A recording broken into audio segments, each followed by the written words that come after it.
Boa noite a todos. Isso, já. Nós vamos fazer agora... Ai, cara. Tá, desculpa. Ok, boa noite a todos. A gente agradece aqui o convite e agora a gente vai fazer uma breve meditação, ok? Peço a todos que se coloquem numa posição confortável, mantendo a coluna alinhada. Vamos fechar os nossos olhos por alguns instantes nesse momento, nesse dia tão bom, tão gostoso, onde a gente está compartilhando esses ensinamentos, compartilhando as nossas presenças, experimentando esse modelo novo de trabalho também, né? Que nós possamos sempre ser inspirados pelos mestres, para que o trabalho seja feito da melhor forma possível, para que o trabalho atinja o seu objetivo de levar a mensagem da teosofia a todos aqueles que estão com os corações e as mentes abertas.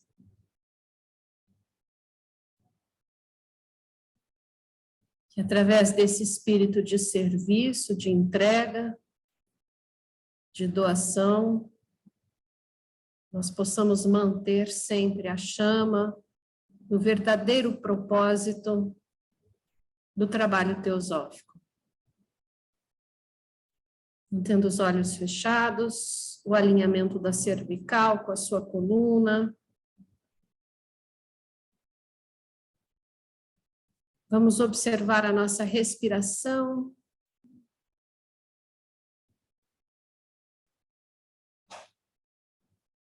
Procurando caminhar junto com ela, num exercício de interiorização.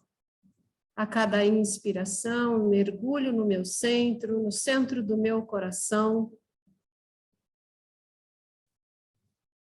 expando esse centro, irradiando paz, amor, serenidade, compaixão, paciência, perdão.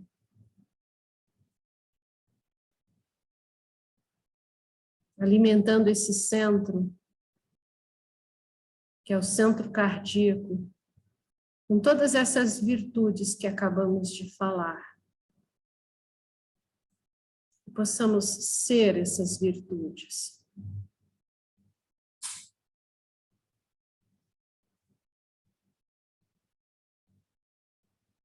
Quando eu inspiro, eu mergulho a minha consciência no meu coração, no meu centro. E quando eu exalo, eu deixo sair todas as preocupações, dúvidas e inquietações mentais. E procuro relaxar as tensões nos ombros, no pescoço, nos braços, nas mãos.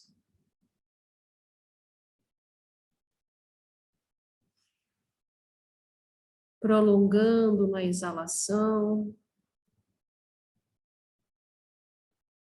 E só observando o fluxo da inspiração e da exalação.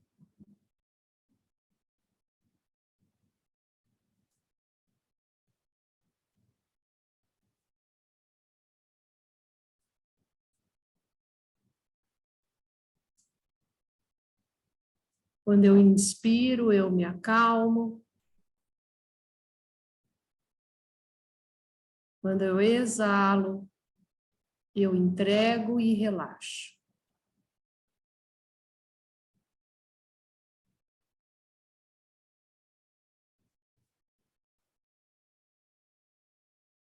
Quando eu inspiro, eu me acalmo. Mergulho lá no meu coração. E quando exalo, eu entrego e relaxo.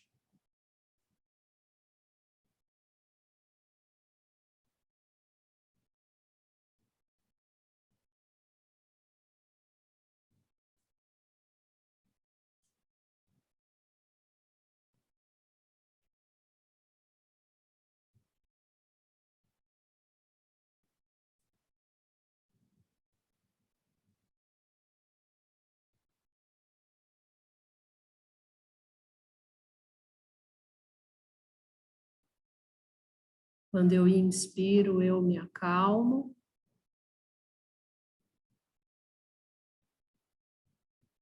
E quando exalo, eu entrego e relaxo.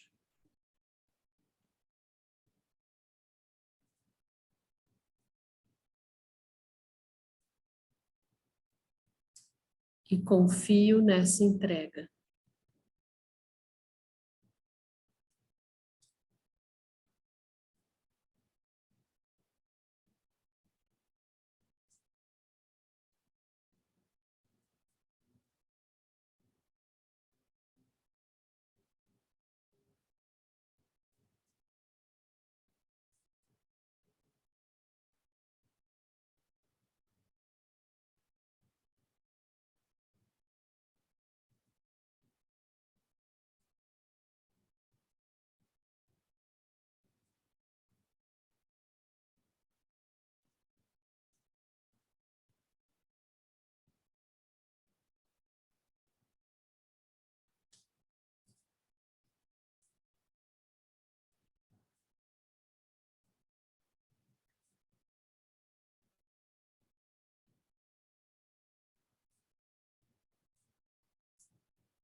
Minha natureza essencial é divina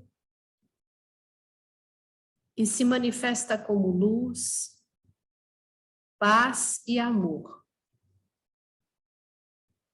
Que brilhe a luz, que reine a paz e que o amor envolva todos os seres. Paz a todos os seres em todas as dimensões. Está feito? Namastê.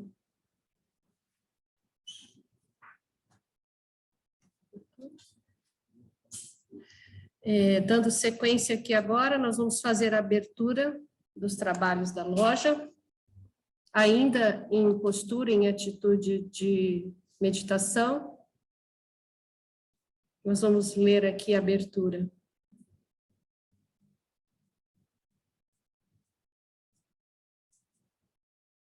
Pensemos na nossa condição de peregrinos no Vale da Terra. Lembremos nossa meta luminosa de amor, compaixão. Unamo-nos num esforço conjunto para que possamos receber a ajuda dos que sabem e podem. Que sua força nos assista, seu amor nos envolva e sua sabedoria nos guie através dos minutos, dos anos, dos séculos, irradiando por todos sempre paz, amor e sabedoria para todos os seres. Namastê. Obrigada, irmãos. A palavra estão com vocês. Mariano. Obrigada a todos. O mantra.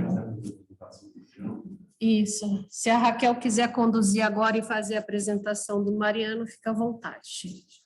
Dá licença. Obrigada.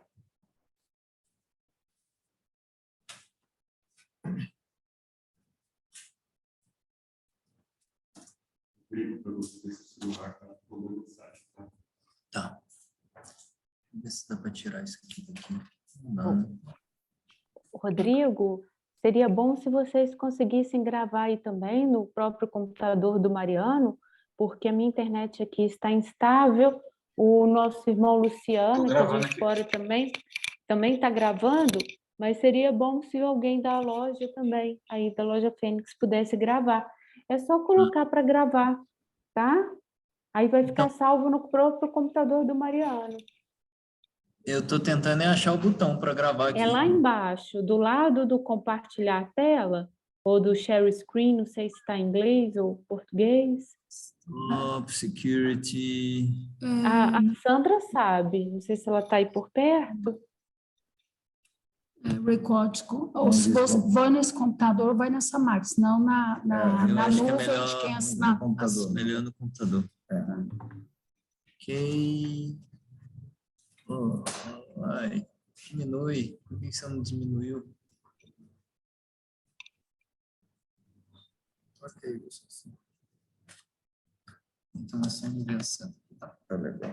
Aí está gravando, então? Conseguiu? Aparentemente, sim. Então, tá bem. Então, boa noite a todos, irmãos. Muito obrigada, Denise, pela abertura, pela meditação inicial. Mariano, muito obrigada, né, pela sua gentileza em trazer mais uma palestra aqui para o Guedes Juiz de Fora, nessa reunião conjunta com os irmãos da loja Fênix. Bem, então, começando, vocês estão escutando alto e claro?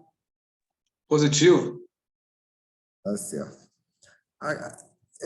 Conforme vocês estão vendo nesse primeiro slide, a decomposição cabalística do Pai Nosso, né, ela implica noções de cabala, né? Por isso que não só na chamada tem essas duas figuras, como eu também coloquei como primeiro slide.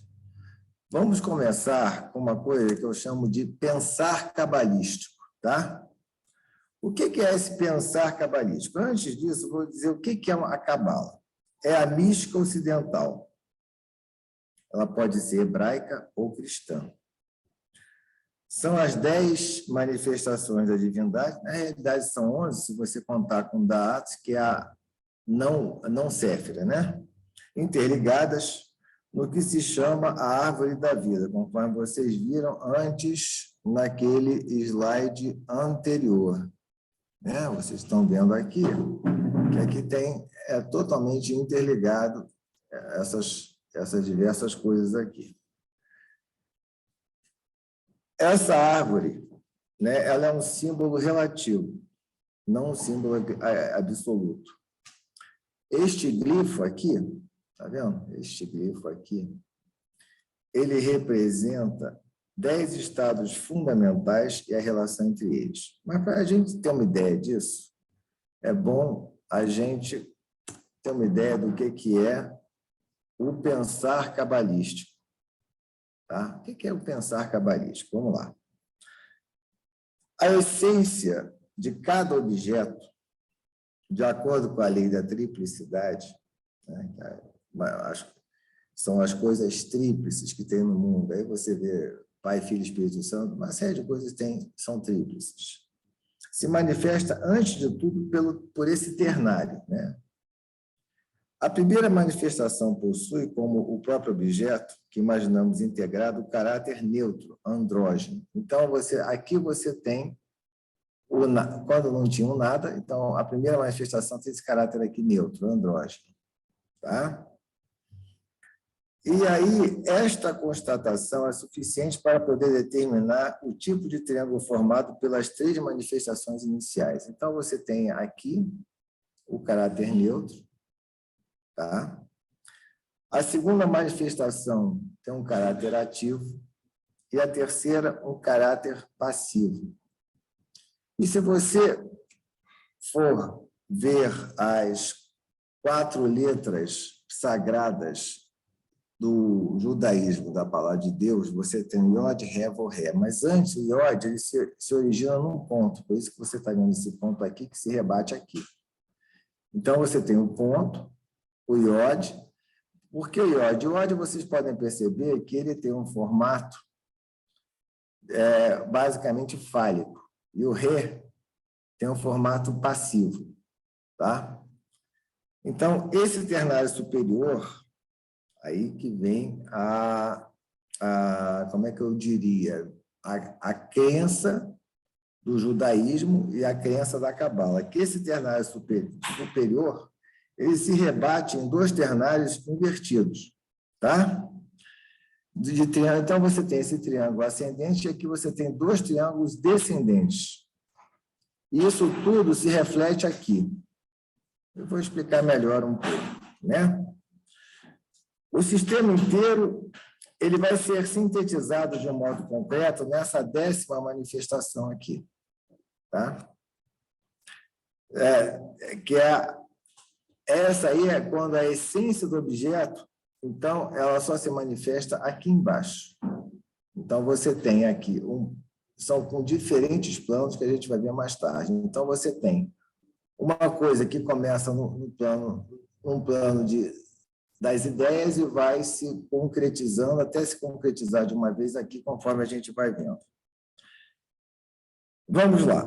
Então, o sistema, de acordo com a lei da síntese, essa manifestação possuirá naturalmente o androginato, quer dizer, não é nem de um lado nem do outro. Em geral, teremos esse sistema apresentado nessa figura. As 10 manifestações nela marcadas são chamadas de sefirote do objeto. Sefirote é o plural de séfira. O significado da palavra séfira corresponde a número, a radiação e a visível. Tá? Disto decorre que, em cada objeto, podemos descobrir 10 manifestações, 10 tipos de manifestações, ou, em outras palavras, que cada objeto possui 10 aspectos visíveis. Tá? Para ilustrá-los, tomemos o exemplo de uma lanterna, que, possuindo 10 lados de vidro diversamente coloridos, apresentaria 10 aspectos diversos da mesma luz. As 10 sefirotes do objeto constituem uma espécie de família. Tá? Então, é isso que, mais ou menos, é o pensar cabalístico. Tá? E aí, só que dentro dessa família, a cabala judaica ela vai distinguir o quê? O andrógeno superior, né, que é o número 1 dessa figura, ou macroposópio, que é um termo grego, que é a tradução da palavra hebraica, que significa de rosto comprido. Então, é o andrógeno aqui superior, que é esse número 1. O pai, que é o número 2, e a mãe, que é o número 3. O filho, ou microprosópio, que é o de rosto curto, que inclui em si a totalidade das 6 sefirotes. Então, você tem aqui, ó, essas 6 aqui são chamados o rosto curto, tá? Curto, microprosópio, tá? O seu centro funcional de atividade é essa 6ª séfira aqui, que vocês vão ver mais tarde, que ela se comunica quase com todas. E o seu órgão de atividade é a 9ª séfira aqui. Então, esse é o pensar cabalístico. Você tem uma coisa que começa num triângulo ascendente e se rebate em 2 triângulos descendentes para se concretizar fora desses triângulos. Sabemos que na cadeia da causalidade, para cada família em separado, sempre haverá uma família anterior, e assim sucessivamente, recuando até o princípio primordial. Os cabalistas judeus recuavam somente até a família do sistema inicial sefirótico do universo. considerando esse sistema como a manifestação de alguma essência inacessível, chamada por ele de Ein Sof. Ein é sem e Sof fim. Então, Ein Sof seria o sem fim. Mais ou menos é o que estaria por aqui. Tá? Aqui é quando você chega num sem fim. E aí, como é que essas 10 sefirot, elas vão formar 4 mundos, que estão aí, ó, conforme vocês estão observando, tá?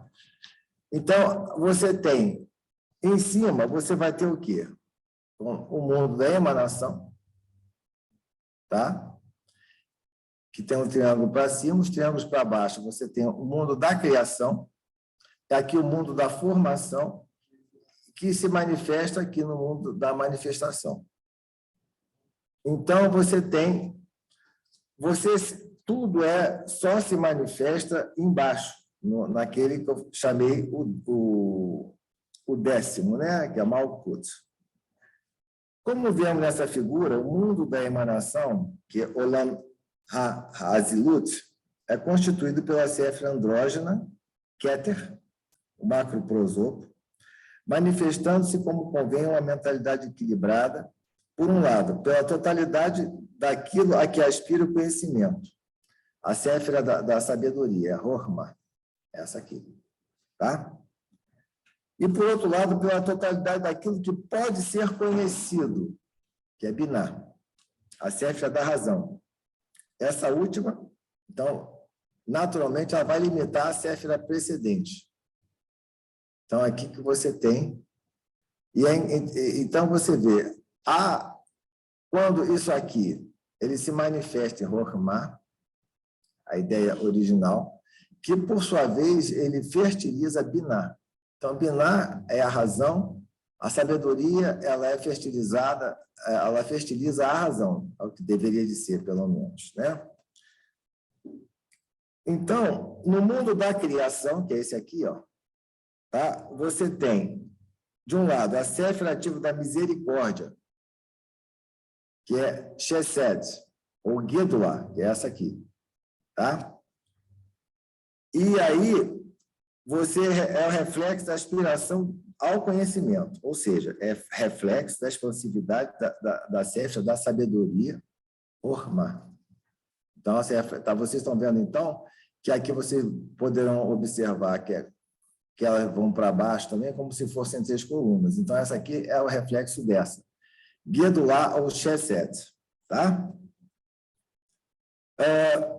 E aí, de outro lado, temos a Séfira passiva da severidade, que é Geburá, tá? Ou Peshat, que limita o quê? A misericórdia de Binah, por causa do campo já limitado pela Séfira da razão. Então, e essas 2 sefirotes aqui de cima se neutralizam em quê? Em Tiferet, tá? Que é a harmonia do mundo, a beleza universal. De fato, o que na ética poderia ser mais belo, mais valioso do que saber equilibrar bem a misericórdia com a severidade, a bondade com o respeito à lei, certo? É certo que misericórdia em demasia queima, como um fogo insuportável aquele que errou, levando-o a pedir ele mesmo o seu julgamento. Por outro lado, é certo também que severidade em demasia pode levá-lo a perder a esperança de ser salvo, pode fazer dele um membro extraviado da grande família das almas. A misericórdia, equilibrada pela severidade, resolve qualquer problema ético. Então, você vê que nós estamos aqui em cima. Agora, a gente vai baixar para o mundo da formação. Passemos agora ao mundo da formação. Olam HaYetzirah. Encontramos nele a ativa Séfira da vitória, que é Netzar. A vitória do bem sobre o mal, do espiritual sobre o material, do luminoso sobre o tenebroso, do ativo sobre o inerte. É nessa Séfira que se encontra o iniciado que não errou na bifurcação dos caminhos e que escolheu certo. Todavia, antes de procurar ativamente novos caminhos ascendentes, novas escolhas corretas, é preciso, depois da vitória, dar pelo menos alguns passos sobre a senda já escolhida, repousar na posição conquistada e chegar a ver o fruto do bem semeado. É preciso limitar a poderosa séfira da vitória, que é Netzar, pela passiva séfira da glória e da paz, que é a Hod. Glória e paz aqui também. E aí, Hod, o que acontece com Hod? Ela apresenta um complexo aparentemente paradoxal. Tá? Por quê? Ela é a ausência de movimento e a presença da vida. Viver, para a nossa compreensão, limitada pelo plano físico, quer dizer mover-se, encontrar novas encruzilhadas, etc. A Séfira Hod nos apresenta algo como se fosse a concentração, né, uma concentração da vida sem nenhum movimento. Isso é um grande mistério que pode ser aprendido somente em estado de êxtase. Ou seja, esse é o próprio Wu-Wei, né, do taoísmo. Né? Então, você, mais tarde, como tudo é interligado, ela é ligada ao planeta Mercúrio. Então, o Mercúrio é o quê? É o condutor das almas. Então, você aqui, que é quando você entra em estado de êxtase, que você vê um movimento sem fazer um movimento como deveria, como a gente supõe no plano físico. Bem, então, a vitória e a glória se neutralizam onde? Na Séfira Yesod, que é a Séfira da forma andrógena e concluída, a base de tudo que é concreto, materializado. De fato, para que a forma possa existir, ela deve ser escolhida, destacada, quer dizer, a vitória aqui na escolha, né? Aqui você faz a escolha correta, né? Sancionada e consolidada, quando você consolida aqui pela glorificação. Tá? Esse é o processo da formação da nona Séfira Yesod, cujo reflexo no mundo materializado, isso aí, então, você vem para esse triângulo, então como é que a gente percebe? Aqui, e vem para cá. Aqui, e vem para cá. E desse aqui que você vai o quê? Você vai materializar em Malkuth. Ela contém em si o estado embrionário do mundo concreto habitado por nós. Então, isso aí, mais ou menos assim, ó. A distribuição dos membros dessa segunda família mística. Você tem Rokhma, que é o pai, a sabedoria, Binah, que é a mãe, a razão, que aqui é o quê? Aqui é o rosto longo. Aí depois você tem Shezet, o Gedulá, Pechat, o Geburá, Tiferet, Netzah, Hod Yesod, que é o rosto curto. E você tem aqui Malkuth, que é a esposa ou é a noiva. Então, você observa que, por que a esposa é a noiva? Que ela que aguarda para manifestar tudo aquilo que foi idealizado antes nos diferentes planos, né? Então, o sistema de projeção das Sefirot nos 3 pilares verticais pode ajudar a gente. Olha aqui, ó. Então, você vai estar vendo, talvez esteja um pouquinho claro demais, mas você vê aqui tem um pilar e aqui tem outro pilar. E, embora não tenha nenhum pilar, esse aqui é o pilar do meio, tá? Então, você está vendo aqui uma letra J, outra aqui uma letra B. Por que uma letra J e uma letra B? Segundo consta a tradição, e inclusive em algumas escolas iniciáticas, eram as colunas do Templo de Salomão. Então, se mantém. Então, na coluna B, você tem o pilar que começa em Binah, desce aqui para Rokhma, e depois você vem para Hod, e o outro aqui você vem desculpe, falei errado. Binah, você vem aqui para Geburah e Hod, e aqui você vem para Rokhma, aqui você tem Shesed e Gedulá, e aqui você tem Netzar. Tá? Então, você tem o quê? O pilar neutro, esse aqui. Nesse pilar neutro, vocês estão vendo que tem muito mais séfiras, né? Você está observando isso.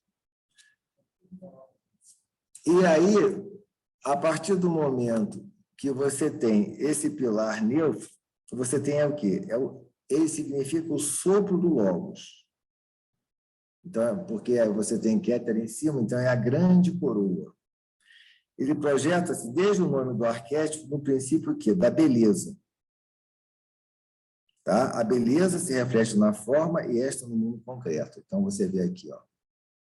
Aqui você tem a beleza se refletindo na forma, aqui você vê no mundo concreto. Você observa que aqui tem a não-séfira da Atos. Vocês vão observar que quando você tem aqui em cima Ein Sof Al, você começa com Ein Sof Al e Ein. Quando você tem essas três camadas aqui em cima, normalmente não tem da Atos. Ou você tem um outro. Essa aqui é como seria uma espécie de não-séfira. Tá? No pilar da direita, o masculino, tá? ensina a misericórdia e prepara para a vitória. Tá? Então, vocês têm aqui o pilar positivo, você tendo aqui o pilar positivo, você tem esse pilar aqui é o que são dos elementos mais, digamos assim, yang, tá? E no pilar da esquerda, que é o pilar feminino, é a razão das coisas, que ensina a justiça ou severidade e conduz à paz ou à glória, tá?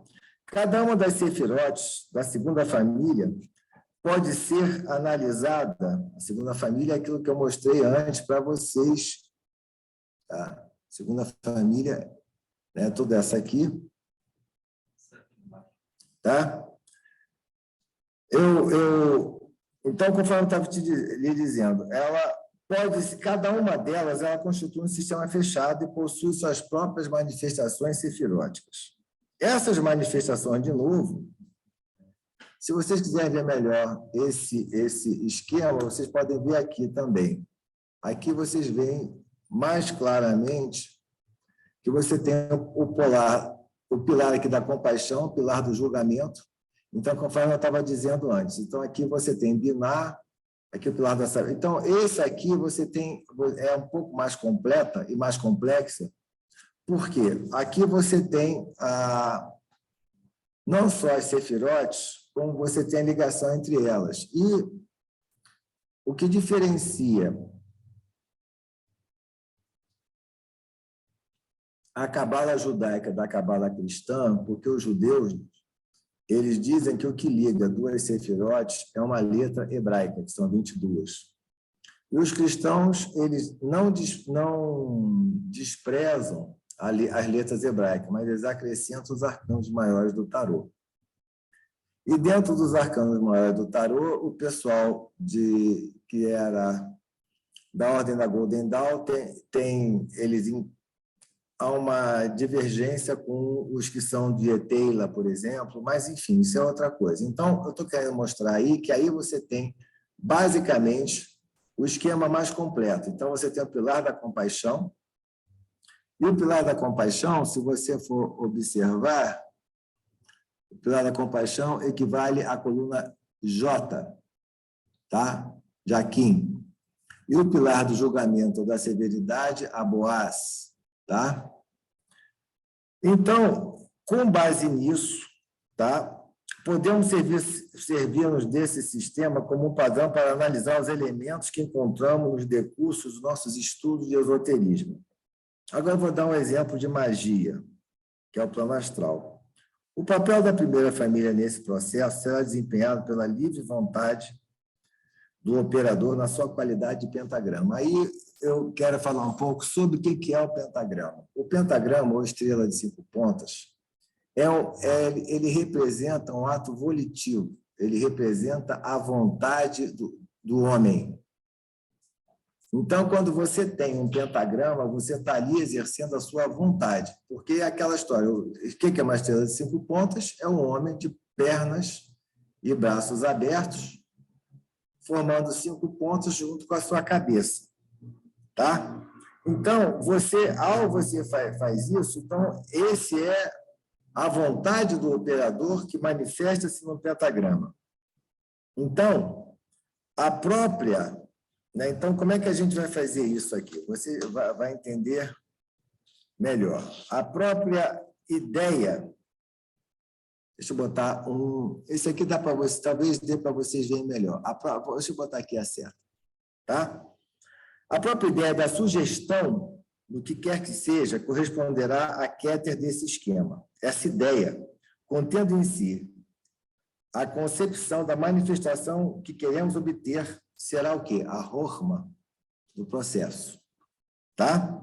E o campo a que a sugestão é dirigida, ou seja, a quem ou a que a sugestão é feita, corresponde o quê? A binar dessa operação. Essas três sefirotes juntas constituirão o quê? A parte mental do processo volitivo que está se operando. O conteúdo dessa sugestão agirá sobre o aspecto emocional do plano astral da sugestão, criando uma emoção que, devido ao próprio poder da sugestão, transmitir-se-á ao paciente. Isso vai se corresponder ao quê? A X7, aqui. Tá? Todavia, uma emoção, em geral, como consequência de uma sugestão, vocês estão percebendo que eu estou mostrando como é que é o pensar cabalístico, né? Uma emoção, em geral, como consequência de uma sugestão, se desenrola diversamente em pacientes diferentes, podendo divergir não apenas em subtons emocionais, mas mesmo na sua composição básica. Aquilo que fará alguém se zangar poderá apenas surpreender um outro e, num terceiro, provocará uma disposição meditativa afável. Essa reação emocional subjetiva, junto com as ideias, né, que a dirigem, será o quê?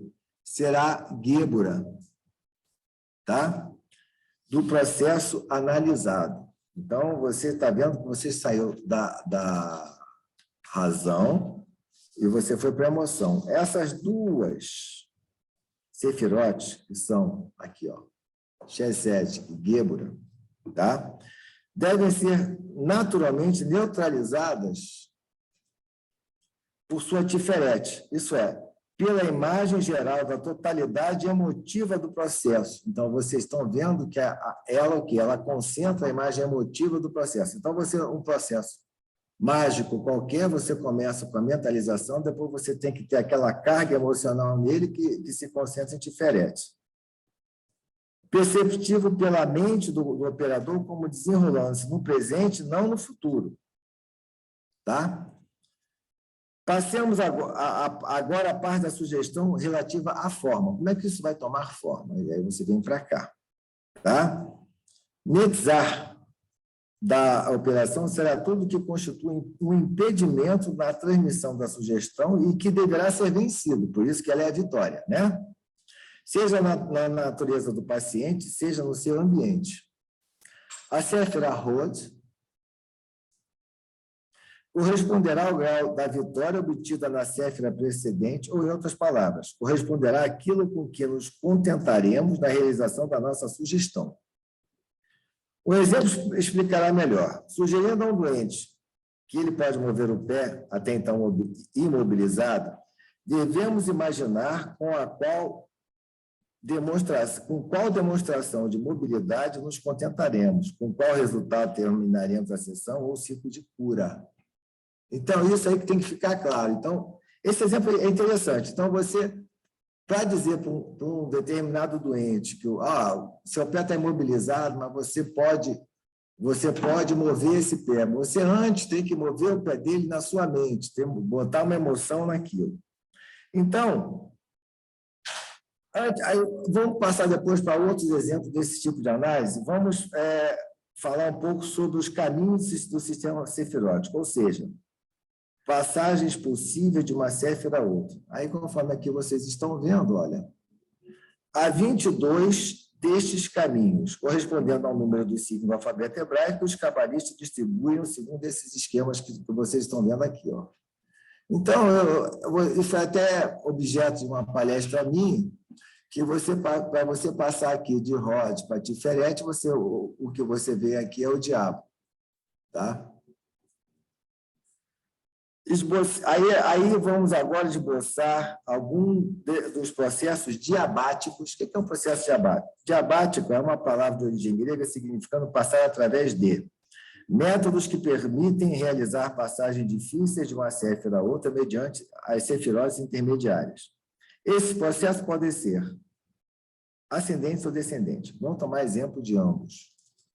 Aqui também tem, ó, vocês estão vendo, ó, como é que é. Aqui está colocando também os planetas, conforme eu falei. Então, aqui você vê Mercúrio. Depois, se for necessário, eu volto aqui. Ó, tá vendo? Também tem. Aqui fica mais bonitinho com as cores. Então, é isso aqui, os processos diabáticos, conforme eu tinha falado para vocês. Aqui, vamos lá.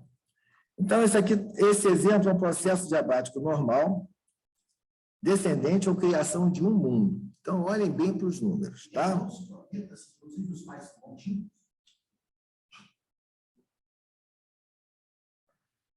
A ideia geral do conhecimento, que é a coroa, tá? Se divide em campo de ânsia de conhecer, que é a sabedoria, tá? Então, você tem aqui né? E campo a ser conhecido, chamado razão das coisas. Em cada sistema de criação do mundo, o último campo é delimitado, e por isso mesmo delimita o primeiro. A descida nesse processo começa pelos caminhos 1 e 4. Então, você vem para cá, depois você vem para cá. Então, você vem para cá e para cá. Percorrendo mais uma vez o caminho 4, voltamos, então você vem, ou seja, você vem para cá e você volta aqui. Voltamos à séfira da sabedoria, que é Rokhmah, que é essa aqui. Descendo pelo caminho 6, refletimos a sabedoria pela misericórdia, que é Gedulá ou Shezed. O que devemos imediatamente equilibrar pela séfira da justiça ou severidade. Aí você vem para cá, ó, que é Geburá. Tá? Utilizando para isso o caminho 9. Então tu está aqui. Passando pelo caminho 12, olha aqui, o caminho 12, poderemos criar harmonia e beleza. A aspiração à beleza absoluta conduzia-nos facilmente pelo caminho 14. Então, aqui, ó, é da beleza. As vitórias constantes na escolha acertada das formas. Aparecerá o desejo pela ligação 17, o desejo está aqui. Lembre-se que isso aqui é mais fácil vocês compreenderem o desejo, que aqui equivale a Vênus, aqui equivale a Mercúrio. Tá? De fluir da glória, que é o resultado da vitória. Então, você está aqui.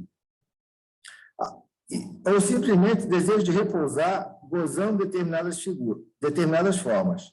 Então, você está aqui. Estas continuarão a chegar a nós pelo caminho 20, aí você já está aqui, ó. E conduzimos a Séfira e Esotros, que é aqui. Completamos o processo involuindo as formas, isso é, tornando-as concretas, o que corresponderá à descida pelo caminho 22 a Malkuth. Então, é uma das formas que você pode descer. Então, você vem aqui, vai fazer. Então, esse é o processo descendente ou de criação do mundo. Tá? Se vocês estão achando isso complicado, vocês podem ficar tranquilos que é complicado mesmo, mas tudo bem, não tem problema nenhum. Vamos agora para o segundo processo, é o ascendente. Então, eu posso ir mais rápido. Tá. Então, vocês podem ir para cima ou para baixo com esse esquema. Eu vou só adiantar um pouco mais a coisa, né? Então, você vai subindo por esses caminhos aqui até você chegar aqui em cima, que você então, você chega da forma, através das características de cada séfira, até aqui a mente das coisas. Você vai entrar aqui no seu poder mental. Tá? Eu adiantando mais um pouco. E aí você tem também você pode ir direto pelo pilar do meio, que é o chamado também o caminho da flecha. Tá? Bem. Então, Um exemplo, agora a gente pode fazer no campo da teurgia, tá? Que é a subida pelos caminhos centrais, né? Chamamos de atuação teúrgica uma tentativa bastante séria, planejada e racional de agir no plano do arquétipo sobre os fluxos mentais do universo, com a finalidade de produzir ou acelerar determinadas formações astrais ou manifestações físicas. Em outras palavras, a mente do teúrgico entra em contato com o arquétipo para realizar, através dele, algo astral ou concreto. Então, você normalmente vai para o caminho central. Bem, o tipo mais elementar de uma operação teúrgica é aquilo que chamamos de oração. As orações são mais ou menos complicadas conforme a cosmovisão daquele que reza a finalidade da prece. A oração que não contém pedido particular, pois procura somente o contato com o arquétipo a fim de poder receber influxos superiores para todos os planos das manifestações vitais, reflete a cosmovisão da pessoa que ora. Poderíamos dizer que, neste caso, ela apresenta uma fotografia teúrgica do microcosmo operante. Consequentemente, a oração de um cabalista apresentará um sistema fechado, divisível segundo o sistema sefirótico do universo. Tal é a oração do Senhor. A oração do Senhor, o Pai Nosso, é uma passagem através das 9 sefirotes. O esquema dessa análise baseia no sistema de descida, aquilo que eu falei devagar, que eu falei ele bem, você saindo daqui, descendo, etc. Como é que é isso? Então, está aqui. Ó. Você tem o quê? Começa a oração do Senhor. Pai nosso que estás no céu. Então, o que é o Pai Nosso que estás no céu? Ao você fazer o Pai Nosso que estás no céu, você está indo além das séfiras, tá? Ele corresponde, por analogia, ao mais alto, é lá em Sof, o que está além das sefirotes. É esse aqui, tá? Lá em cima. Aqui, ó. Santificado seja o vosso nome, que é o primeiro pedido, que significa santificada seja a tua coroa, Keter, o grande arcano da tua manifestação emanacional no plano metafísico. Santificado seja quer dizer que os místicos, na sua busca, não perdem de vista o ápice do triângulo evolutivo. Então, isso aí, o ideal é você, quando você estiver fazendo esse tipo de Pai Nosso, você ficar em pé. E quando você fizer esse tipo de Pai Nosso que está no céu, santificado seja o vosso nome, você toca o quê? O alto da sua cabeça. Tá? Santificado seja o vosso nome. Então, aqui, ó, santificado o nome em tudo, né?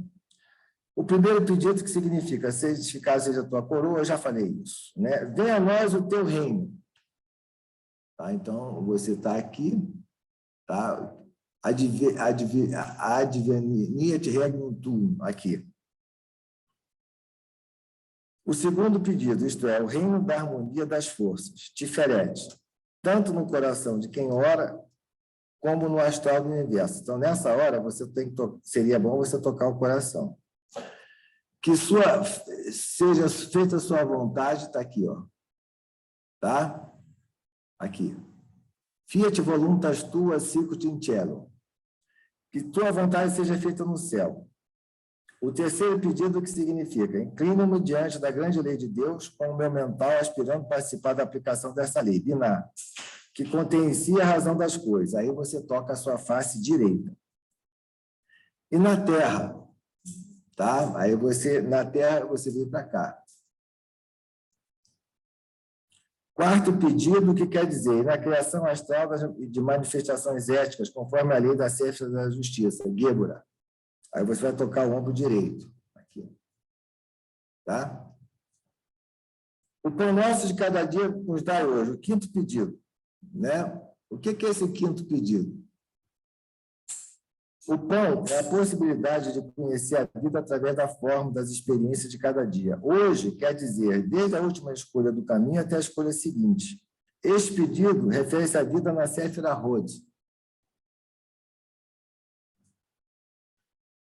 Tá? O pedido de repouso que se segue às sensações da vitória. Aí você vai tocar o quadril direito.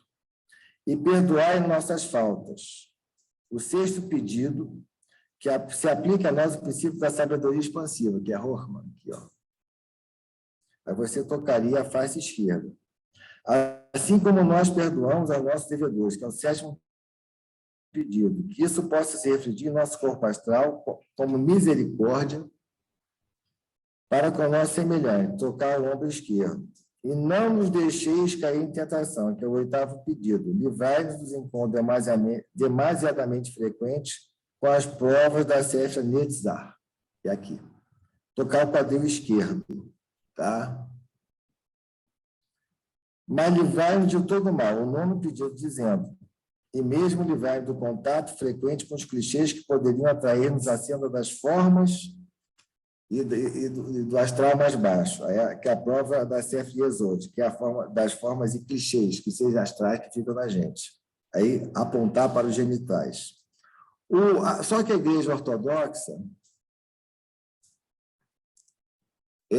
o que acontece com a Igreja Ortodoxa? Ela põe também uma doxologia nisso, que por acaso não ficou aqui. Peraí.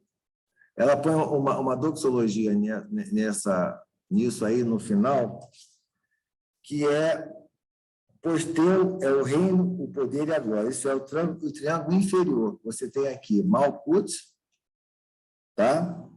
O reino, Hod, a glória, e Netzar, o poder. Porque a partir do momento que você faz esse tipo de doxologia, tá? Você está firmando tudo que você tem que firmar no sentido de você fechar, você fecha aqui o seu corpo, porque você faz com que o reino,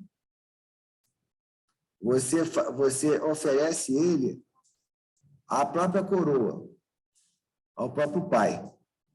O poder e a glória, então ao você fechar esse triângulo, você fica como se você tivesse blindado a influência das forças astrais que estão aqui. Então, gente, esse aí é mais ou menos o que é a decomposição cabalística do Pai Nosso. Agora, por que o Pai Nosso é tão importante assim? Porque vocês vão observar que foi a única oração, tá, que foi ensinada por Jesus. O Pai Nosso, na realidade, ele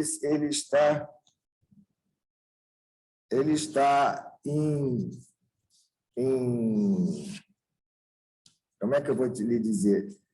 Ele está em Lucas, foi a única oração que foi ensinada por Jesus. Está bem clara. Um dia, em certo lugar, Jesus rezava. Quando terminou, um dos seus discípulos pediu-lhe, Senhor, ensina-nos a orar, como João ensinou a seus discípulos. Está em Lucas 11:1. Em resposta a este pedido, o Senhor confiou a seus discípulos e à sua igreja a oração cristã fundamental, que é uma verdadeira síntese do Evangelho.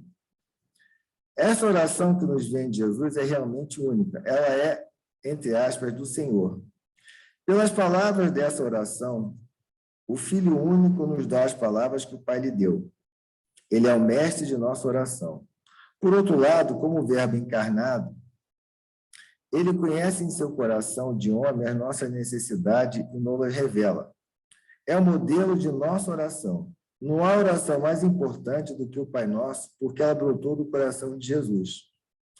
Jesus ensinou aos apóstolos o que é mais importante pedir na oração do Pai Nosso. O Papa Bento XVI, no seu livro Jesus de Nazaré 1, disse, o Pai Nosso provém da oração pessoal de Jesus, do diálogo do Filho com o Pai. Da intimidade de Jesus com o Pai nasceu o Pai Nosso. Então, é fundamental fazer dela a nossa oração principal, desdobrando todo o seu valioso sentido. São Tomás de Aquino disse que a oração dominical, que é o Pai Nosso, é a mais perfeita das orações. Nela, não só pedimos tudo quanto podemos desejar corretamente, mas, ainda segundo a ordem de quem convém desejá-lo. De modo que, nesta oração, não só nos ensina a pedir, mas ordena também todos os nossos afetos. E Santo Agostinho completa, dizendo: o Pai Nosso é a síntese do Evangelho. Percorrei todas as orações que se encontram nas Escrituras, e eu não creio que possais encontrar nelas algo que não esteja incluído na oração do Senhor, que é da Epístola 130. Os santos se debruçaram sobre o Pai Nosso. Santa Teresa d'Ávila meditou profundamente suas palavras. E o mesmo fizeram muitos outros santos. Tertuliano, de Cartago, repetiu: a oração dominical é realmente o resumo de todo o Evangelho. Cada qual pode, portanto, dirigir ao céu diversas orações conforme as suas necessidades. Mas, começando sempre pela oração do Senhor, permanece a oração fundamental. A doxologia, essa doxologia final, pois teu é o reino, o poder e a glória, ele é normalmente adotado pelo ortodoxo. Dificilmente os cristãos latinos fazem isso. A doxologia final é apenas no rodapé na maioria das versões padronizadas da Bíblia. Não obstante, a versão de São James a citar integralmente no Evangelho de Mateus. Doxologia é um hino ou forma de louvor a Deus. A doxologia de finalização do Pai Nosso foi incluída na oração do Senhor ainda no século I da Era Comum, quando apareceu a Didaquê, que é um breve manual de instruções para converter ao cristianismo. Então, por isso que eu falei que o Pai Nosso deve ser recitado de pé. E também tem uma outra coisa que foi o que eu disse antes, né? Você tem um pentagrama. Se você colocar iode, ré, iode, ré, vô, ré, é um quadrado. Aí você começa aqui, iode, ré, shin, vô, ré, você tem um pentagrama. Iode, ré, shin, vô, ré, é Yoshua, ou Jesus. Então, você vai observar que ali encerra, nesse pentagrama, você tem o quê? Você tem ali a Santíssima Trindade. E essa Santíssima Trindade, por que você teria a Santíssima Trindade ali? Porque ali você tem Iod, Ré, Vô, Ré, que é o Pai. Você tem também Shin, que o Shin é o fogo, ou seja, o fogo do Espírito Santo, e a palavra Yoshua, que é Jesus. Então, isso seria mais ou menos como uma espécie de mistério, que de mistério não tem nada, no sentido de dizer o seguinte: Yoshua é um ato volitivo. E a partir desse ato volitivo, você tem o quê? O símbolo Shin, que é de valor numérico 300, simbolismo o mecanismo da involução, da materialização, isto é, a encarnação do verbo. Nesse caso, a ponta superior do pentagrama simboliza um instrumento material com que a vontade divina opera no plano físico. Esse é o clichê do mais poderoso dos pentagramas em todo o plano astral. Tá? Então, você vê aí, por isso que tem a encarnação. Então, você tem aqui Iod, Ré, na ponta, Shin, Vô, Ré. Bem, gente, isso que eu tinha para falar, se vocês forem observar, dá para fazer diversas coisas, porque, por incrível que pareça, não era essa a apresentação que eu ia colocar uma outra apresentação, mas veio errada, acabou dando certo. Que vocês veem que você tem aqui. Você tem aqui, por exemplo, cada séfira correspondendo a um patriarca. Aí você tem os patriarcas aqui, é interessante. Então, Davi, Malkut, porque foi ele que manifestou o reino de Israel. Tá? Esse aqui é o quê? José. José que fez com que ele fosse para o Egito. Você tem quem aqui? Então, você tem aqui José, que corresponde a Exódia, você tem Moisés, que é a vitória, né? Não precisa dizer por quê. Arão, que aí corresponderia a Mercúrio, e isso porque Arão seria para quem foi transmitida a Cabala. Jacó, e vocês vão saber algum dia que Tiferet é o central, porque você só consegue chegar na sua evolução aqui até Jacó. Por que disso? Por que você consegue chegar só até Jacó? Porque se você for ver bem, cadê aqui? Aqui. Porque ele equivale ao Sol. E o que na astrologia a gente aprende que você tem que realizar o seu Sol. As pessoas, mas por que você para aqui? Porque a partir daqui, ao você passar por Da'at, você daqui para cima, você já vira energia. Aí você vai perguntar, mas então por que o Jacó? Porque, gente, o Jacó, ele foi o único. A importância do Jacó, não só pela escada de Jacó, vocês observam que depois que ele teve a luta com a divindade, ele foi o único de todos aqui que mudou o nome. Quem é Jacó? Israel. Então, ao você tem que realizar diferente, ou seja, você tem que aprender aqui a mudar seu nome. Você tem que ser o Renato. Porque aqui você tem o Abraão, aqui você tem Isaac, Adão e Eva. E é interessante você observar que, por incrível que pareça, embora aqui equivale a Saturno, você tem... Quem é esse aqui? O Saturno e a força criativa, ela é feminina. Então, gente, o que eu tinha para falar seria isso. Isso aqui dá para a gente falar muito mais, mas eu queria que fosse bem visto aqui exatamente a força da oração do Senhor. Que aí você ao fazer essa oração, tá? Você está andando pelas céfiras, e a doxologia, quando você faz, o teu é o reino, o poder e a glória, você está fazendo... a doxologia final, pois teu é o reino, o poder e a glória, você tem a tendência a utilizar isso como defesa psíquica, é o quê? Para as influências astrais que estão em as outras. Tá? Eu estou agora aberto a quaisquer perguntas, já falei bastante, e quem quiser participar com alguma pergunta, é só falar. Eu agradeço penhoradamente a paciência de vocês, que eu consegui copiar a apresentação, que não era bem essa só, tinha outras coisas, mas deu para... O bom é que eu fui mostrando diversos tipos de interligações. Eu agradeço penhorada aí a paciência de vocês. Perguntas? Vocês me ouvem? Positivo, Edmar. Vou falar um pouco mais alto aí, por favor. Obrigado, Luciano. O Raquel está com problemas na internet, me pediu para conduzir o final. Então, Raquel, se você conseguir ver aí, acho que daqui eu vejo como está sendo projetado ali na parede, eu vejo. Mas pode me ajudar a controlar, quem quiser, a ordem das perguntas, né, dos comentários.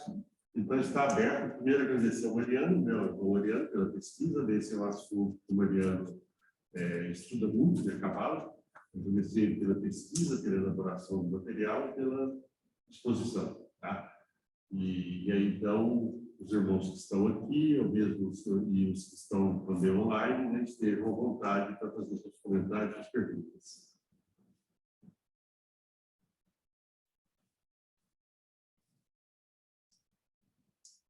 Perguntas no chat?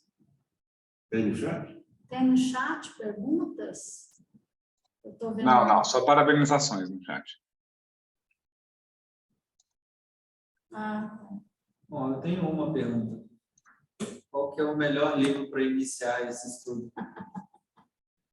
Eu começo com a Cabala Mística, da Diane Fortin. Já dá uma boa base. Cabala Mística? Diane Fortin. Já dá uma boa base. Tá? Aí já dá uma boa base e depois você vai seguindo. Porque, como eu falei, são duas vertentes, né? Uma vertente é a Cabala cristã, que foi com Pico de la Mirandola, Papi, etc. E outra é a Cabala. E que tem uma coisa, gente, vamos um pouquinho para Porque você vê, esse livro que o Theo está falando, o Jardim de Romã, de Israel Regardie, Israel Regardie, ele é um dos fundadores da Golden Dawn, e a Diane Forte foi da Golden Dawn também. O que aconteceu? A Golden Dawn se perdeu depois, ela abriu, foi de Israel Regardie e o McGregor Matters, que fundaram a Golden Dawn. Aí depois abriu aqui veio a Aleister Crowley, aqui veio a Diane Forte. A Aleister Crowley se perdeu bastante, mas ele sabe muito. O tarô egípcio dele é muito bom, o tarô de Aleister Crowley, e ela fundou a Sociedade da Luz Interior. Os livros dela todos são bons, todos. Se alguém puder ter acesso a todos, eu tenho eles em PDF, inclusive. Bem, enfim, então, já o pessoal, os judeus mesmos, eles não admitem essa ideia de você colocar o tarô para passear pelas céfaras, digamos assim. E outra coisa também é que o Gershom Scholem, ele foi um judeu que conseguiu levar a Cabala para a universidade, tal a importância dele. Ele foi para Israel antes da fundação de Israel, e ele fala que a origem da Cabala é no século, se não me engano, 12 ou 13, no Languedoc. O Languedoc é o quê? O Languedoc é onde apareciam os cátaros ou albigenses, entende?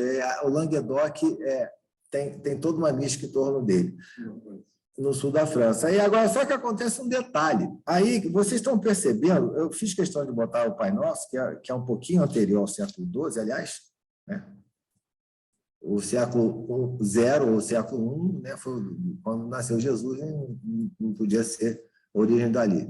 E vocês vão observar também que Saúl de Tarsis, o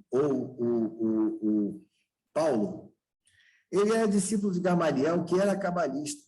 Eu quis mostrar aqui um pouco, é que vocês aqui, a gente tem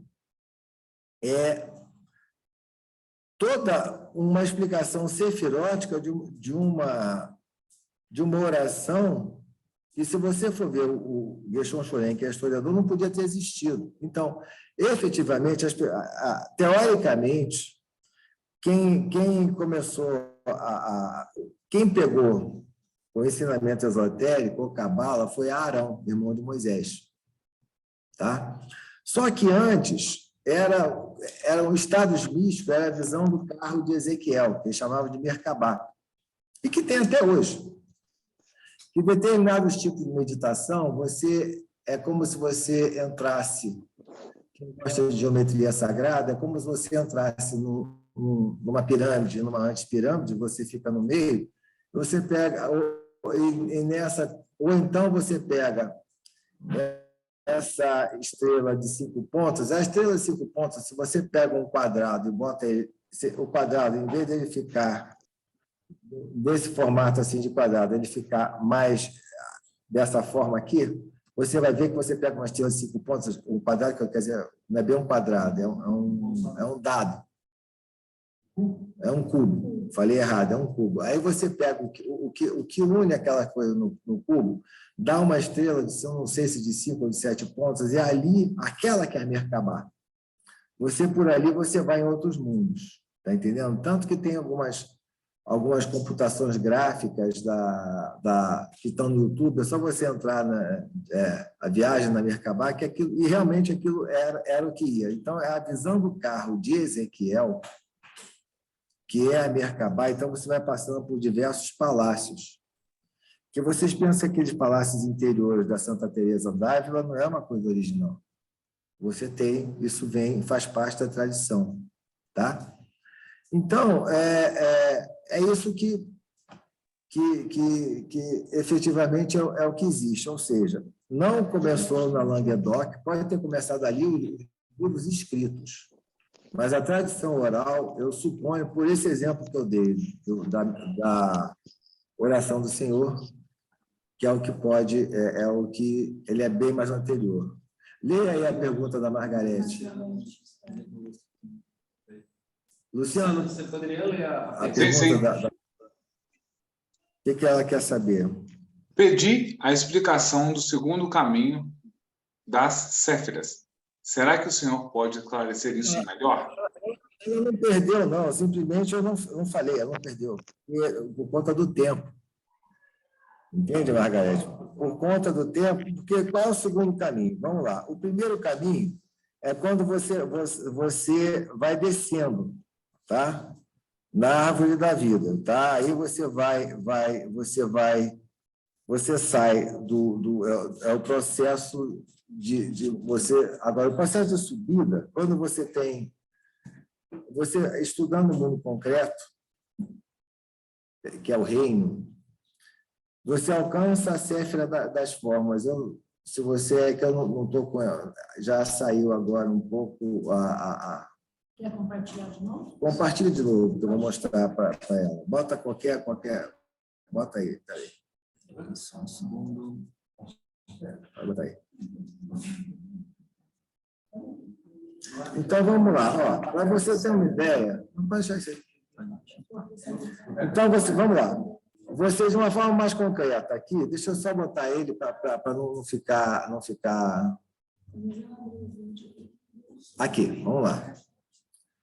Você estudando o mundo concreto, que é o reino, o homem alcança a séfira das formas, que é exótica, está aqui.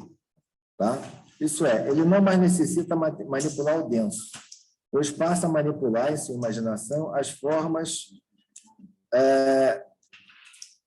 intrínsecas. Assim, ele percorre o caminho 22. Tá? Aí, todavia, ele precisa vivificar essas formas, mantendo-as no ambiente exaltado, iluminado pela luz da glória. Então, a luz da glória é o quê? Ele vem para Rhodes. Tá? A iluminação dessas formas permitir-lhe-á distinguir nelas polaridade do bem e do mal, do claro e do escuro, do sutil e do denso, etc. Fazendo, vai seguir o caminho 17 e até a séfira Netzar.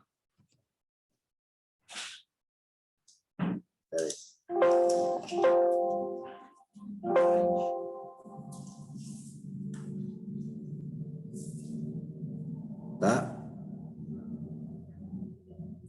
Então, vamos, deixa eu só... Tá? Então, ele vai até aqui, Netzar.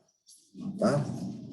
Essa vitória, ou seja, a avaliação correta das formas, de suas polaridades, do relacionamento dessa, levará à aspiração de criar harmonia, é diferente. Tá? Entre essas polaridades, isso é, aqui você neutraliza os binários. Diferente, gente, é a mais importante onde a gente pode chegar. Tá? O nítido conhecimento dos últimos, quer dizer, dos binários, tá? Encaminhará o homem até a séfira da severidade ou justiça, vai para Gébora. Tá? A primazia dada aos polos positivos, que caracterizam o vencedor, lhe permitirá equilibrar a justiça com a misericórdia. No entanto, ele terá de levar em conta simultaneamente os dois elementos, justiça e misericórdia. Tá?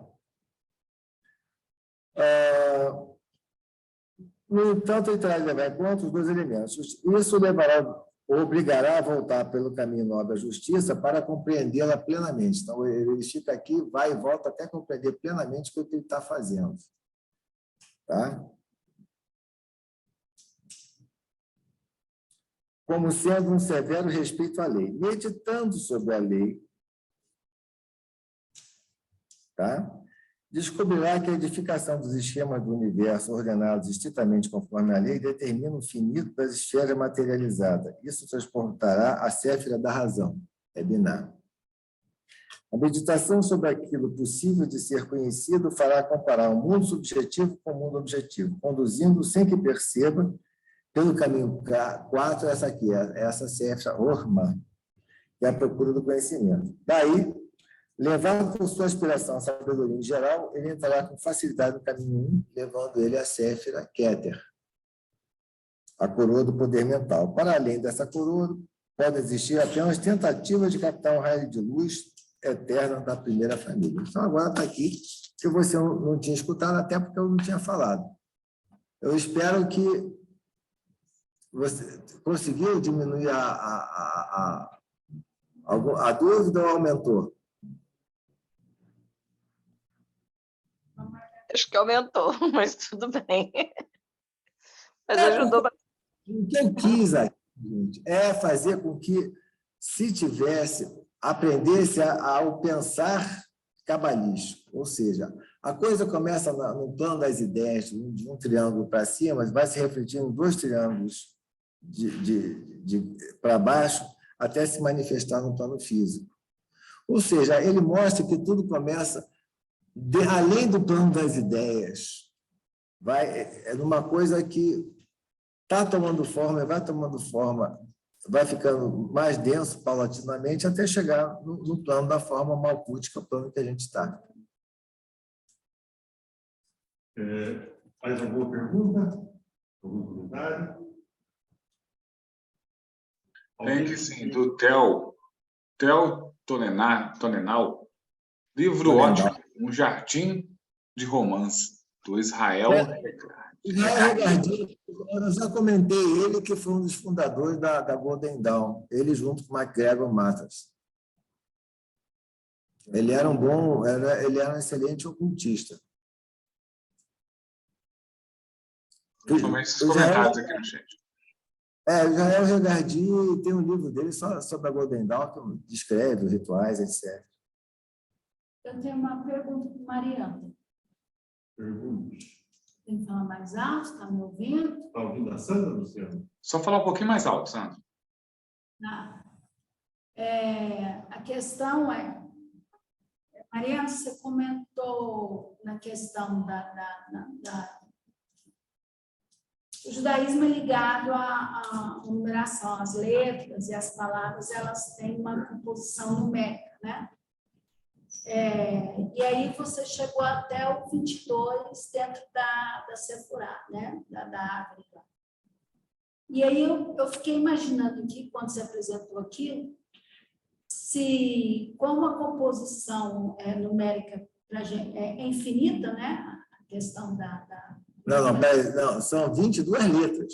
22 letras. E cada letra tem um valor diferente. Shin, por exemplo, é 300. Que eles têm as letras mães, letras simples, letras duplas. Porque o que acontece? Qual a ideia do judaísmo? O judaísmo diz que a Torá ela é anterior ao universo. Deus primeiro fez a Torá para depois fazer o universo.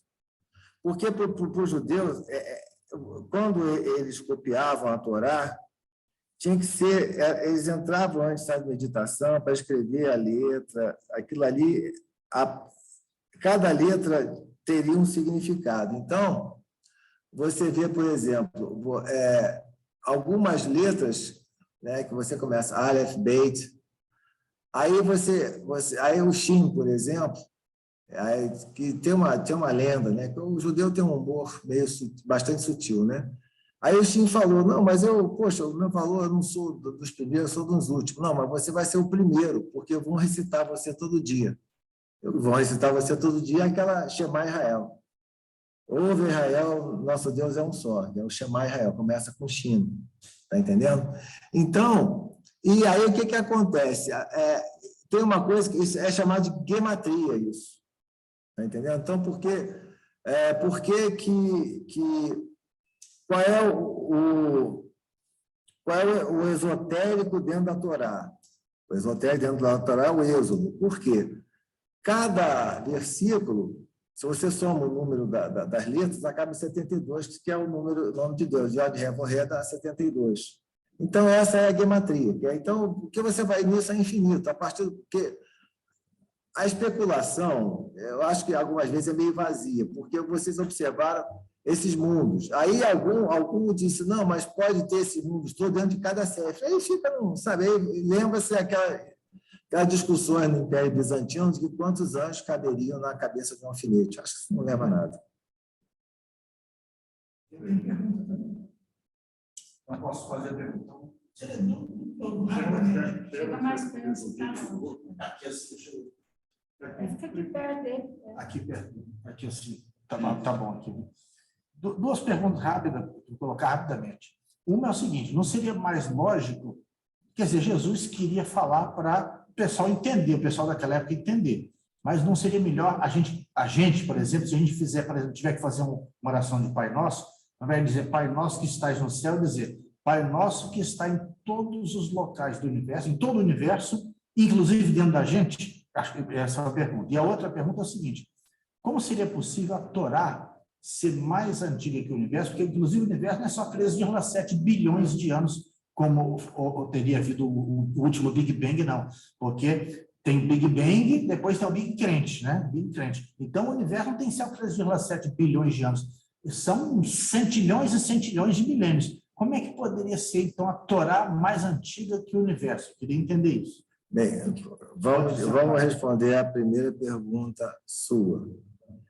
O céu que ele fala é o espaço exterior e o espaço interior. Então, né, está em todos os locais, se está em todos os locais, está no céu.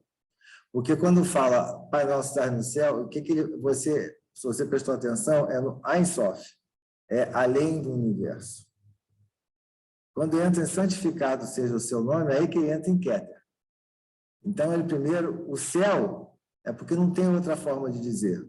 Porque é o seguinte, você que tem formação matemática, o fato de Jesus ter falado conosco em parábolas, alguns transformaram aquilo em hipérboles e, por isso, ficam andando em círculos.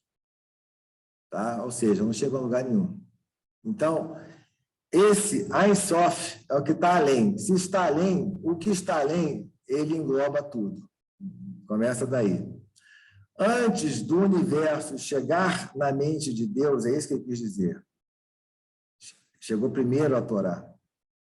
Porque para os judeus é conhecido pelos árabes como o povo do livro. Do livro. Então, as letras são santificadas. Então, ou seja, o universo, ao chegar na mente de Deus, chegou na forma de letras, segundo os judeus. Então, por isso, e a primeira coisa que se manifestou na forma de letras, segundo os judeus, foi a Torá. Está claro? É uma tradição. É uma tradição. Então, a primeira coisa que chegou na mente de Deus é a Torá, a primeira. Por conta na versão dele, porque chegou na mente de Deus isso, para a partir dali emanar o universo. Aí o que você chama de tempo é centilhões, quinquilhões. Exato, sabe? Quaquilhões, como diria o tio Patinhas, não tem tanta importância. Sobre essa pergunta do Marcelo, né, me ocorre que talvez isso seja simbólico de que antes do universo manifestado, os princípios que regeriam o universo estavam no Ein Sof, simbolizados pela Torá. Exatamente, já estavam no Ein Sof. Por isso que ele fala, Pai Nosso que estás no céu, tá? Acima do santificado seja o teu nome, já bota na coroa. E uma outra coisa que eu queria comentar é uma observação de fundo, digamos assim, né, sobre o tema da sua palestra, o tema dela, né? Que é muito interessante que a gente tem o Pai Nosso como uma oração católica. É a oração que o Senhor nos ensinou, que foi dada por Jesus e tal, né? Embora Jesus fosse judeu, né? Mas essa interpretação, né, essa ligação dela com a Cabala, a interpretação que tem da Cabala, vai na direção até da própria definição de teosofia ou conceituação de teosofia como fundamento de todas as religiões, né? Então, a Cabala é uma expressão genuína da tradição sabedoria, né? Uma linguagem específica, né? Então, aqui, essa oração, que muitas vezes é tida como católica, né? Porque talvez conheça um pouco menos de algumas ideias, né? Essa apresentação, essa ligação, vai fazer um link do Pai Nosso com a essência da sabedoria. Por isso que tem um livro do Mário Satz, que o Mário Satz é um judeu uruguai que está morando agora em Israel, que chama-se Jesus, Terapeuta e Cabalista. Muito bem feito essa passagem. Gente, mais perguntas ou ficou tão confuso? Posso fazer um comentário? Só falar um pouquinho mais alto aí, por favor. Ele quer fazer comentário preguiçoso, não deixa a comunidade ficar calma. Preguiçoso porque tem muitas pernas. Não, então, assim, com relação ao Pai Nosso, né, claro que dá, obviamente, é uma oração em aramaico e tal, feita por Jesus, etc. Né? Mas dá para fazer paralelos, né, do Pai Nosso com a tradição mitraica, né? Porque o Pai Nosso que está no céu, simbolicamente, é o Sol, né? Então, assim, tem uma influência meio... No judaísmo, existe uma influência egípcia e uma influência mitraica, né? Existe uma influência egípcia e mitraica aí.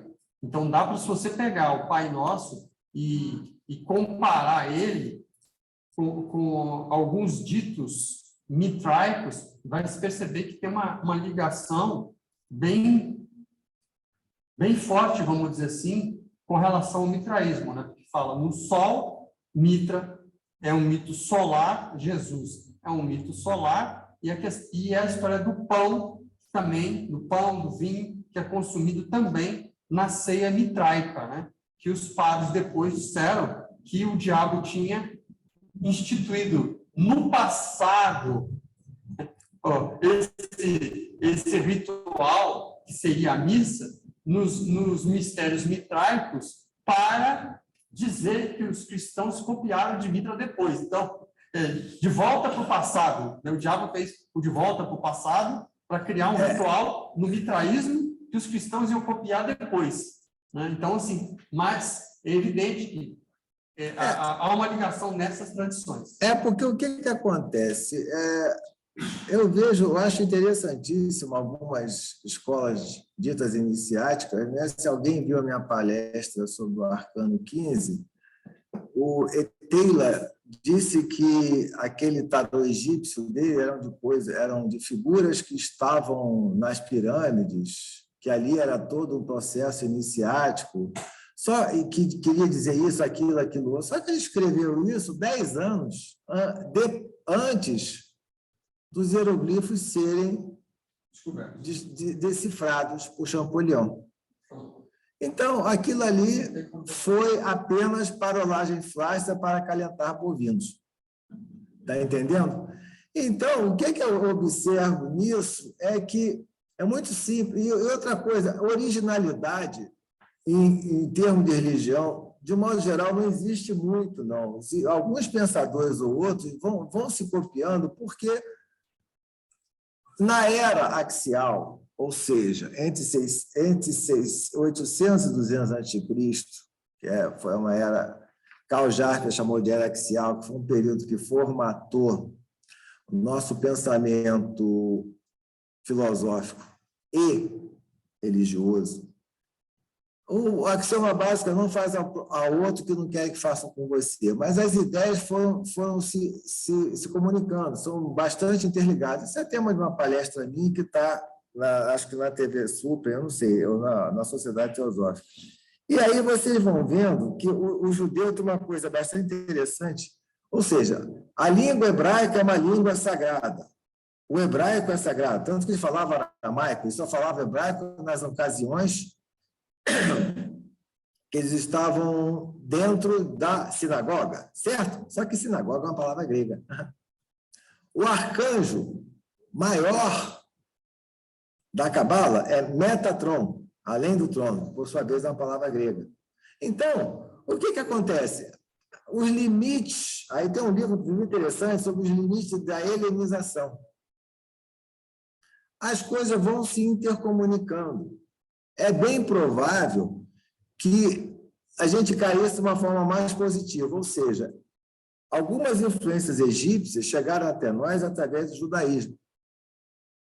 Se você for pensar desse jeito, é muito melhor, tá entendendo? Assim como a Mitra também, eles foram o quê?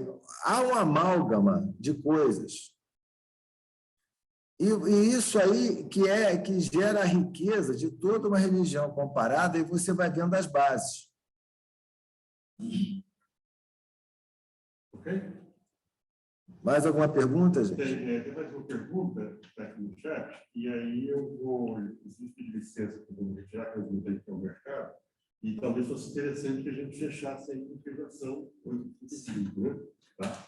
Então, a pergunta é da Carla, e ela diz o seguinte: o senhor aconselha praticar magia cerimonial, ritual do pilar do meio, ritual do pentagrama, etc.? E eu peço licença, agradeço ao Guedes de Fora, agradeço ao Raquel pela oportunidade, ao Luciano por comandar a tecnologia do lado de lá, o Rodrigo por comandar do lado de cá.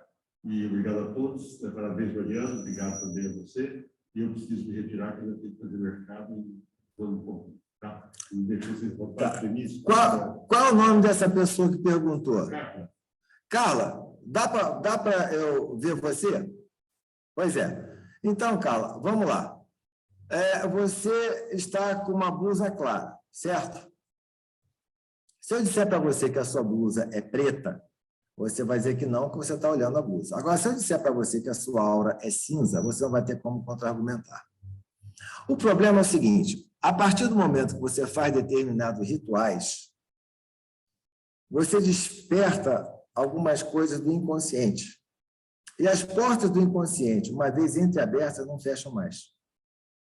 Isso aí é legal você fazer uma série de rituais se você tiver bastante seguro daquilo que você está fazendo.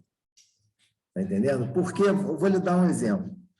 Você precisa ter um tipo de voz para fazer o ritual, a voz correta. Você precisa ter um tipo de concentração boa. Você precisa...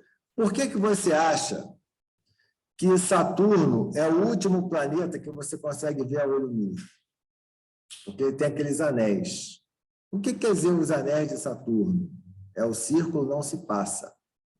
Então, para você fazer, antes de fazer qualquer ritual, você tem que começar com o círculo não se passa, para você evitar influências astrais para dentro de você. Você olhando só, aí você, mas ali está escrito, Israel Regardini, nesse livro, fala todos esses rituais. Então está certo. Aí você vai observar que nesses rituais ele não começa com o círculo não se passa, que já é um erro. Ou seja, nem tudo foi transcrito. E quem é que vai lhe garantir que você vai fazer um círculo não se passa correto? Tem algumas escolas esotéricas que deveriam de ter para o candidato vem de cândido, né? A pessoa tinha que ficar com um roupão branco, é o cândido, é o vestibular, ou seja, passa pelo vestíbulo, aí vem essas outras coisas, mas enfim, você é candidato a uma escola esotérica qualquer. A pessoa que vai permitir que você entre ou não deveria ter uma visão astral para saber até que ponto você pode chegar, até que ponto você não pode. Entende? Que seria muito leviano da parte de alguém ler um desses rituais e sair aplicando por aí e fazer com que as pessoas fiquem mais equilibradas do que elas já são.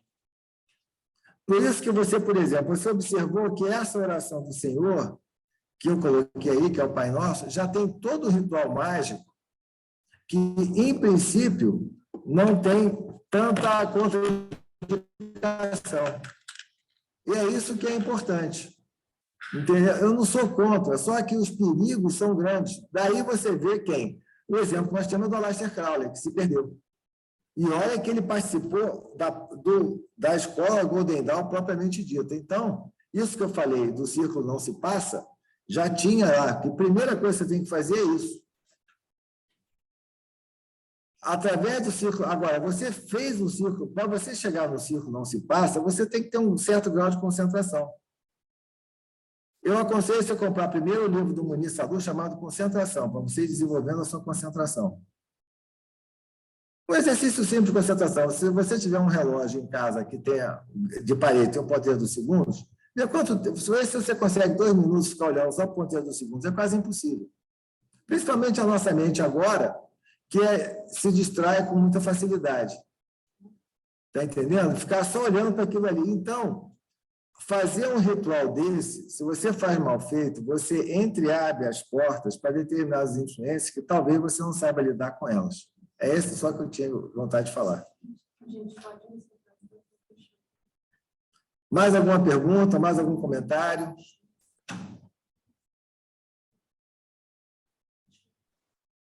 Eu gostaria. Pois Boa não. noite. Então, Mariana, boa noite. De acordo com o que ela disse, na religião católica, né, é como se fosse o sonho de Jacó, né, representando a descida, né, do espírito até a matéria. E segundo a tradição hindu, né, a religião hindu, a manifestação dos avataras, né, a primeira manifestação de Vishnu, não me lembro mais, que ele se formou, ele veio na forma de um peixe, para quê? Encontrar as escrituras que estavam perdidas no mar, né, ali nas águas. E isso era necessário para que o mundo fosse formado, e ali estava todo o conhecimento. Então, a gente vê que tem toda assim, uma cultura por trás, é muito bonito quando a gente vê por esse ângulo, né? E a gente se encontra, né? Que a escada também, nossa, é a nossa subida também de ascensão. Não sei se é isso, mas é porque sempre também eu busco, e fiquei muito feliz com essa aula que você nos presenteou hoje. Eu queria lembrar você que na escada de Jacó, os anjos descem e sobem. Se eu não me engano, eles descem e sobem. Ou não, é um movimento que eles fazem. É descida e subida. Eles descem e sobem. E a escada de Jacó, ela tem diversas percepções. E a escada de Jacó acaba sendo uma escada infinita. E aquela história, Jacó, se você for observar, Jacó, ele foi um malandro, Jacó você pode compará-lo a Ulisses, ou Odisseus. Se você for ver a vida dele, ele foi um malandro, ele passou a perna num, passou a perna no outro, ele fugiu de uma... Ele sabia que ele ia perder uma guerra. Agora, ele modificou, a partir do momento que ele lutou com a divindade, e foi deslocado o fêmur dele, ele passou a se apoiar numa bengala. Isso tem todo um simbolismo. Ai, obrigada. Se você quiser um dia, eu posso falar sobre a escada de Jacó, só sobre isso. Ai, grata, muito obrigada. Bem, parece que ele está tendo que encerrar. Gente, olha, obrigado pela paciência de vocês. Eu espero que vocês tenham ficado tão confusos quanto eu fiquei. Isso é o que mais importa.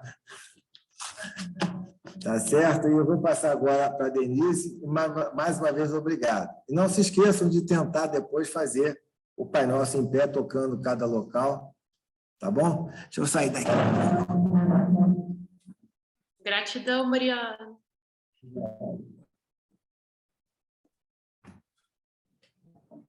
Ok, pessoal. A gente vai encerrar, então. Agradecendo, então, a participação e a presença de todos, especialmente agradecendo a pesquisa, a palestra do Mariano. Vamos fechar os olhos por alguns instantes, permitir que esse ensinamento vá se acalmando, vá se instalando nas nossas mentes e principalmente nos nossos corações.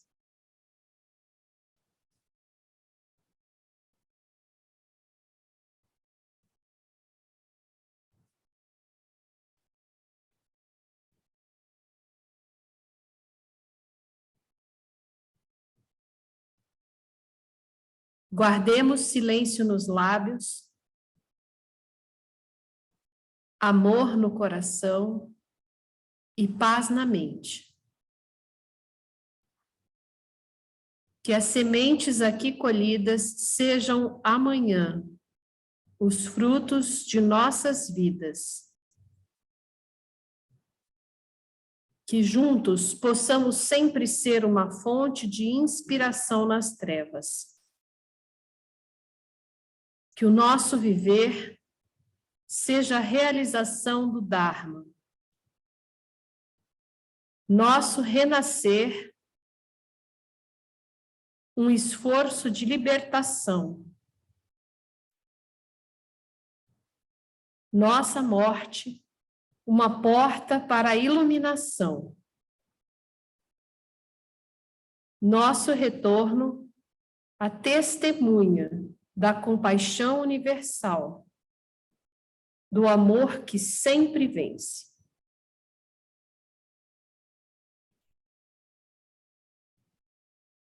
Ok? Obrigada a todos. Uma ótima noite. Obrigada, Raquel.